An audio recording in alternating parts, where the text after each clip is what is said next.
It's time for fun with watches with your friend, the Watchdog. If watches weren't fun, you'd only need one. It's time for fun with watches. Hello, this is the Watchdog, and welcome back to Fun with Watches. If watches weren't fun, you'd only need one. Today we're going to review the SKMEI 9396. Let's start with the wrist check. I'm wearing the Spinnaker Bradner, and Greg was wearing my Freestyle Shark Clip. I just unboxed both of these watches, so if you haven't seen the unboxing video yet, be sure to check it out. Greg said Ben Solo told him that he went home for a visit and his parents were arguing again. Princess Leia still wants Han Solo to sell the Millennium Falcon and get an office job. Han said he'll sell the Falcon when porgs fly. She says, "You stupid nerf herders, porgs fly all the time. They're birds." Han said, "Well, when porgs take up knitting or something else that porgs don't normally do." All right, let's take a look at the watch, and this time it came in a fairly nice box. Most SKMEIs I order don't even come in boxes, let alone nice boxes. So that was kind of a surprise. But don't assume that this is a nicer watch, though, just because it came in a nice box. Another SKMEI on my channel, another SKMEI PRX homage, with the previous one being the SKMEI 9288. When it comes to a real PRX, the Powermatic version signifies its upgrade by having a waffle dial that the Quartz version lacks. So one might assume that this 9396 is an upgrade due to the waffle dial and larger case size. The 9288 was a true gem of a watch considering its super low price point. Unfortunately for this 9396, the waffle dial is possibly the only thing that may be considered an upgrade. And if you own a 9288, you might want to stick with that model unless your desire for a waffle dial trumps everything else. Other things may even be considered downgrades, such as the Sunan movement instead of Epson and hollow bracelet instead of solid. This watch comes in 6 different colorways, and surprise, surprise, surprise, I chose the blue with the red second hand. If you don't like blue but want to stick with steel tone, you can have silver or black dials. If you'd rather have two-tone, you can have silver, black, or green. The two tones have no gold on the bracelet. The red second hand is the same in all 6 colorways. This watch is a little bit bigger than your typical PRX homage. It's 41.8 millimeters at the case and 40 millimeters at the bezel. 48.4 millimeters long with inverted end links. It's 13.1 millimeters thick, including the dome crystal. Lug width does not apply, but 26 millimeters where the bracelet meets the case, tapers down to 20, and weighs 122 grams on the supplied hollow link bracelet with 4 links removed. Yes, you heard that, 4 links. So this definitely gets the Joe Haynes seal of approval. The bezel is just smooth and plated, of course. And then we have the dial. The dial is a waffle dial, and this is a, I guess, like I said, makes it seem like an upgrade.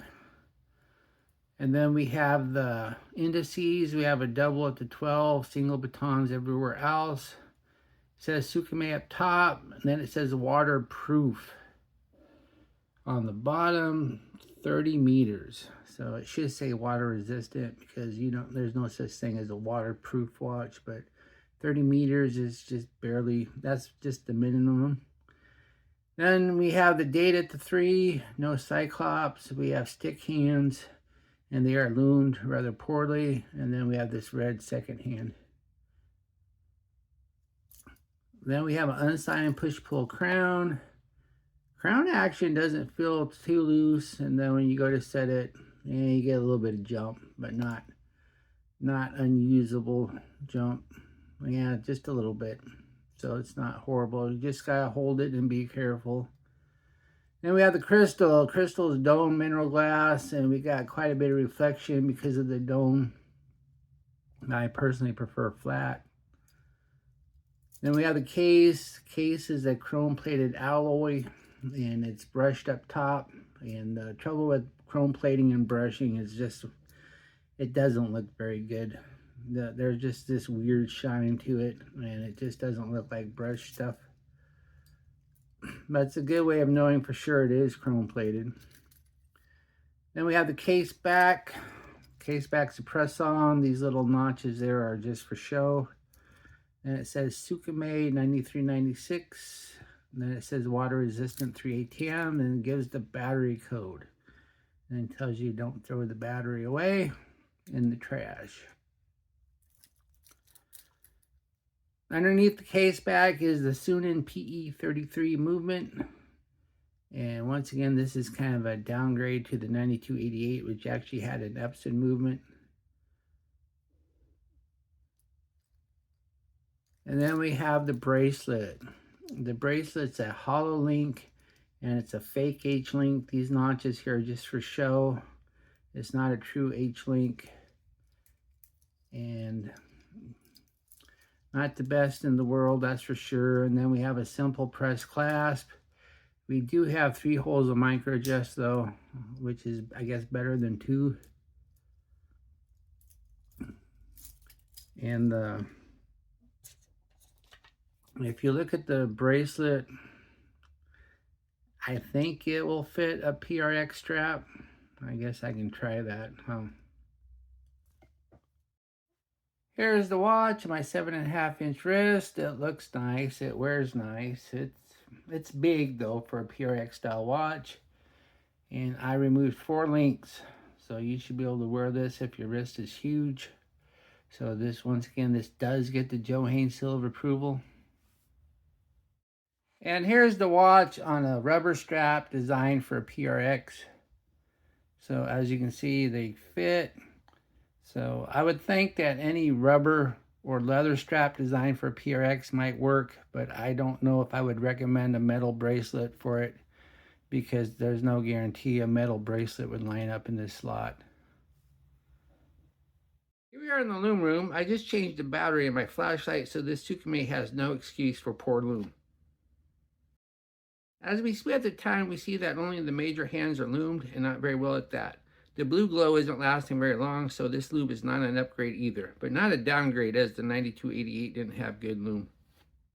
What I like about this watch, it looks and wears nice. I do like this waffle dial, and I do like this red second hand. What are my gripes and groans? Has a hollow fake H-link bracelet. The loom is garbage. There's a ton of reflection on this crystal. And this watch just does not seem like an upgrade to the other 9288. Do I recommend this watch? No, this watch has been a big disappointment. I thought I was getting an upgrade to the 9288, but instead I got a waffle dial and one of those hollow fake H-link bracelets.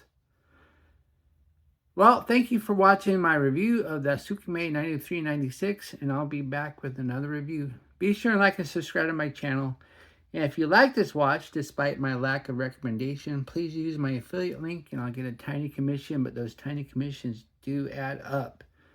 And I'd like to thank my Members Choice members. Last time I looked, there was 11 of you, and I still only got 9 votes on the Members Choice watch. I went ahead and closed the vote because I need to get this thing ordered before the AliExpress sale is over. And so I went ahead and declared the Tactical Frog the winner. And when it arrives, only members get to see the unboxing, but everybody gets to see the review. But after a week-long head start for the members, then after that, I'll do a comparison video with that and the Candorio FXD that I have. Bye.